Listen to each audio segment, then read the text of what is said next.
Hello and welcome to Kush News, proudly on Kush Convos TV. I'm your anchor, Ochanda, bringing you the top stories of Africa and the Caribbean.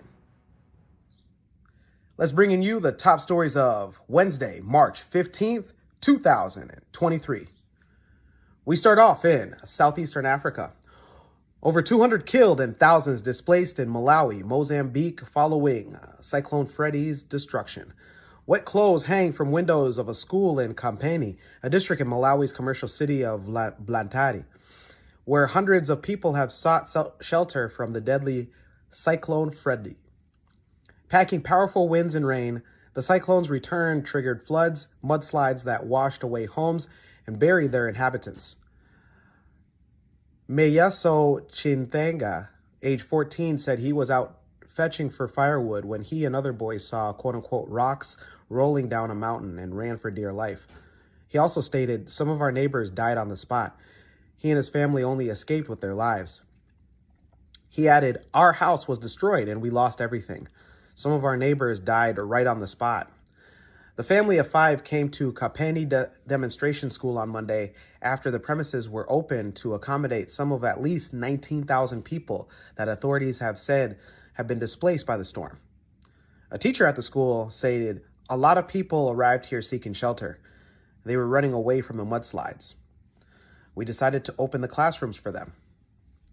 Almost 200 people have died in Malawi since Cyclone Freddy plummeted through southern Africa at the last weekend for the second time within a few weeks. About 1,000 survivors are currently living in this makeshift evacuation center near the hard-hit center of Blantyre. Most are women and children, and they sleep on concrete floors with no mattresses. Students' desks have been placed against classroom walls to make safe space for them. And the classrooms have no lights, and they're using solar lamps. Aid is trickling in, but not in large quantities. Most have been provided by well-wishers, said a volunteer for the evacuation center. 3 women volunteered to prepare meals, and they were cooking traditional cornmeal porridge in the school's kitchen. "This is the first food that I have received since I've arrived," said Chinthenga, holding a bag of freeze-dried rice and beans and meat. The government declared a state of disaster in the affected regions to pull in emergency resources and respond to the crisis, which is appealing for local and international aid. Cyclone Freddy started brewing off in Australia in early February, crossed into the Indian Ocean and made landfall in southeastern Africa in late February. After returning at the weekend to deliver a second harder blow, Cyclone Freddy, which reached landlocked Malawi early Monday morning, was swept through Mozambique and last week unofficially broke the World Meteorological Organization's benchmark as the longest lasting cyclone on record. The first time that it was set was back in 1994 when a 31-day storm named John reached landfall. Researchers will now study whether Freddy is the official new title holder, a process likely to take months.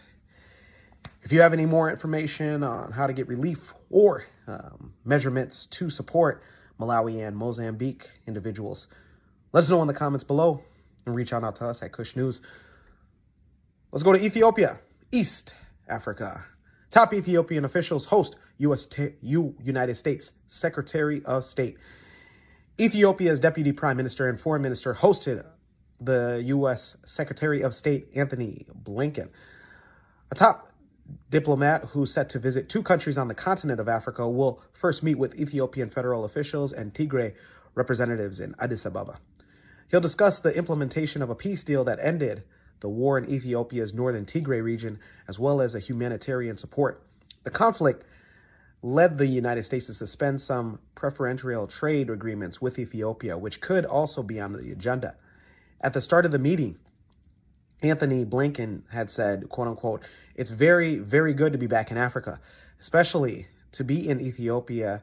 And I think a moment of hope given the peace in the north that is taking a hold and continues to move forward." According to the United States Department of State, the press statement stated that Blinken will also meet humanitarian partners and civil society actors to discuss humanitarian assistance, delivery of food, security, and human rights. While there, Blinken will also meet with the African Union Commission chairperson. In the first ever visit to Niger by a U.S.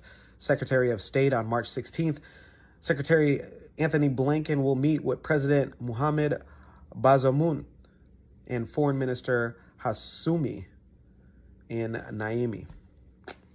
If you're in Ethiopia or in Niger, let us know your thoughts. Drop a comment in the comments below.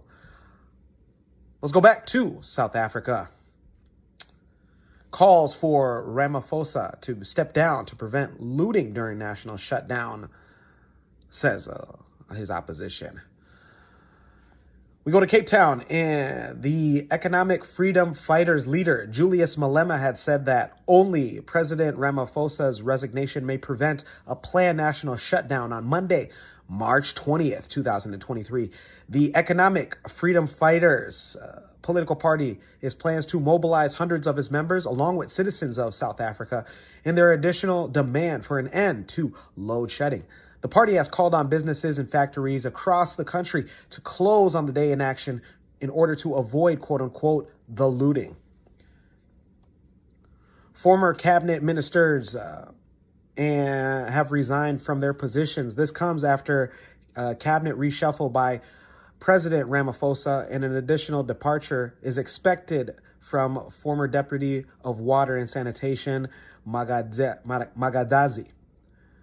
While Eyewitness News alleges that former Tourism Minister Sisuli intends to also step down.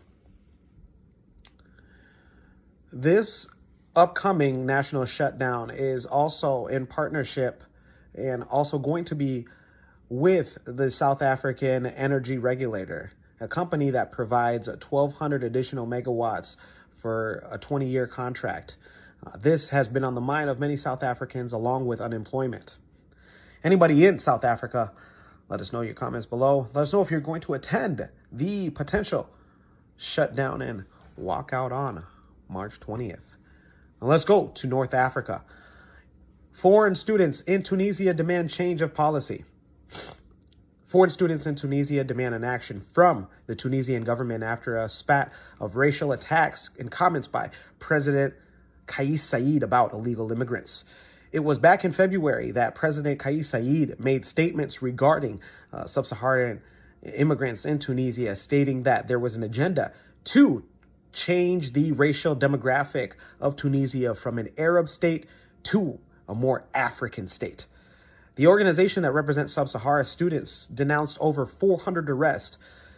Spokesperson stated, the numbers are quite fluctuating. There are 400 arrests. There are more than 40 to 50 students who remained in detention in police stations during the last 2 or 3 weeks and therefore went directly to prison.